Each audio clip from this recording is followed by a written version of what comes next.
E a última igreja em que estamos vivendo agora, a igreja de Laodiceia, agora, revelação de Jesus Cristo, a qual Deus lhe deu para mostrar aos seus servos as coisas que brevemente devem acontecer. E enviou seu anjo e as notificou pelo seu anjo a João, seu servo. Agora, a Escritura nos dá um começo aqui, é revelação, ou a palavra revelação significa algo que é revelado. Revelação de Jesus Cristo, dada a João. E um anjo foi enviado para dar testemunho ou para notificar disso. E testificou da palavra de Deus e do testemunho de Jesus Cristo e das coisas que tem visto. Bem-aventurado aquele que lê. Quantos gostariam de ter uma bênção? Então leiam isto, vejam. Aquele que lê. Bem-aventurado aquele que lê. E os que ouvem as palavras da profecia e guarda as coisas que nela estão escritas, porque o tempo está próximo. Em outras palavras, não que o tempo estivesse próximo naquela época, mas o tempo está próximo quando veem esta palavra se cumprindo, quando da completa revelação. Quando Deus começou como um artista desenhando um esboço de algo, ele começou a preencher suas partes. Você pode começar a ver isso tomar forma. E quando você começa, no início do livro de Apocalipse, você vê Jesus Cristo começar a tomar forma. E no final dele, você o vê completo, sentado com sua igreja, glorificado. Todos os dias de pecado e angústia e tentações terminaram. E Cristo está sentado com sua igreja nos grandes céus acima. Muito bem, versículo 4. Ouçam, João, as igrejas. Agora este é João falando. Primeiro foi Deus apresentando a revelação de Jesus Cristo. Segundo, João, as igrejas que estão na Ásia. Graça e paz seja convosco da parte daquele que é, e que era, e que há de vir, e da dos 7 espíritos que estão diante de Deus. Se tivéssemos um quadro negro aqui agora para desenhar um pouco, vejam, os 7 espíritos que estão diante de Deus. Agora, para economizar um pouco de tempo, e crendo que sabendo que não citaria nada errado por nada mesmo, e se tiverem uma pequena dúvida sobre isso, anotem e então me perguntem, e eu lhes darei a escritura para isso. E agora, visto termos de nos apressar para entrar nisso, tão pressionados pelo tempo, agora, os 7 espíritos que estão diante de Deus.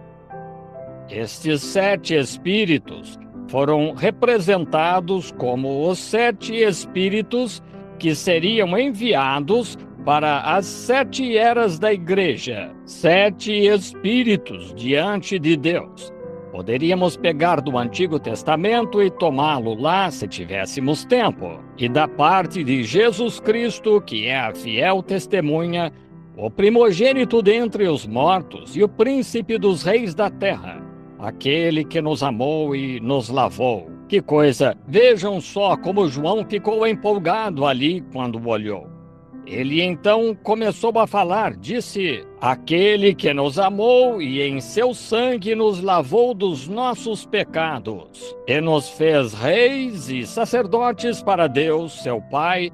A ele seja glória e poder para todo o sempre. Amém. Ele nos fez sacerdotes e reis para Deus.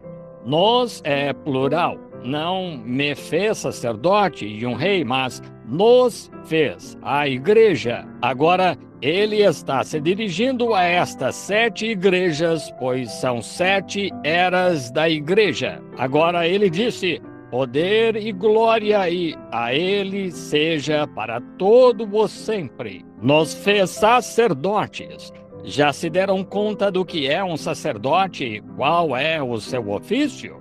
O sacerdote deve fazer sacrifício, fazer intercessão. E lá em Hebreus diz que nós, a igreja, somos o sacerdócio real, o sacerdócio real, a nação santa, o povo adquirido. Estão vendo?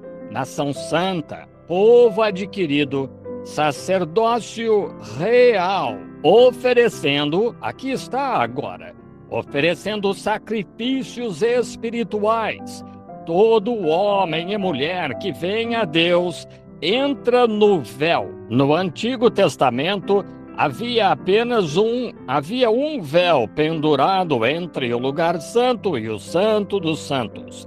Somente Arão, sozinho, deveria entrar lá uma vez por ano. Mas todo homem que se tornava sacerdote podia comer um pouco, ou provar do maná original que Moisés e Arão recolheram no primeiro dia em que o maná começou a cair do céu.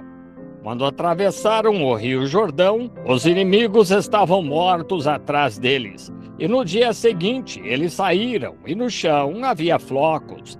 Deus fez chover do céu. Chamaram isso de maná, tinha gosto de mel. E as pessoas deviam pegar o suficiente para aquele dia. Se guardavam, ficava contaminado. E Deus disse a Moisés e Arão que saíssem e recolhessem vários homens cheios, grandes cestos, e o levasse junto à arca, o lugar santo. E ali que todas as vezes depois daquela geração, que toda geração seguinte àquela, enquanto durasse aquele sacerdócio levítico, suponho, que todo homem que era elegível para se tornar sacerdote, quando era ordenado sacerdote, ele tinha todo o direito de receber um bocado do maná original. Pensem nisso. Que privilégio os homens pensavam que teriam quando um homem sabia que estava entrando no sacerdócio. Ele receberia um bocado do alimento sobrenatural, sobrenaturalmente assado, sobrenaturalmente preparado, que veio do Deus do céu, que foi sobrenaturalmente conservado. O ministério inteiro é o sobrenatural. Como as pessoas podem dizer que são cristãs e negar o sobrenatural? Eu mesmo não sei como fazem isso.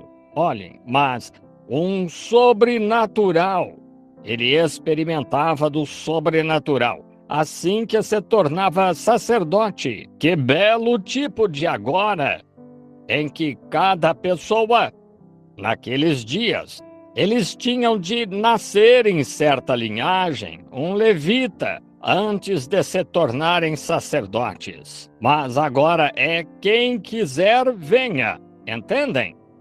E assim que vem, todavia, um nascimento é considerado nisto também. Necessário vos é nascer de novo. E todo homem ou mulher que nasceu de novo do Espírito de Deus tem direito ao maná deste dia. Este maná é o Espírito Santo. Quando Pedro, depois que saíram da grande confusão e o medo saiu deles, e o Senhor os estava abençoando, e o Espírito Santo caiu no dia de Pentecostes. Eles saíram para a rua e começaram a gritar e a agir como loucos, de tal modo que todas as pessoas acharam que eles estavam embriagados. Ei, queria saber o que vamos fazer a respeito. Até o mundo religioso, então, achou que aquelas pessoas estavam embriagadas. E ouça, meu amigo católico, a bendita Virgem Maria estava com eles. E se ela não pôde ir para o céu até subir lá e experimentar algo que a fez agir como uma mulher embriagada, como você irá para lá com menos do que isso? Mas ela recebeu algo, 120 com as mulheres, Maria Madalena e as demais, e saíram para a rua, agindo como pessoas embriagadas, cambaleando, a ponto da verdadeira, me perdoem a expressão, da igreja sofisticada daquele dia dizer: olhem para eles,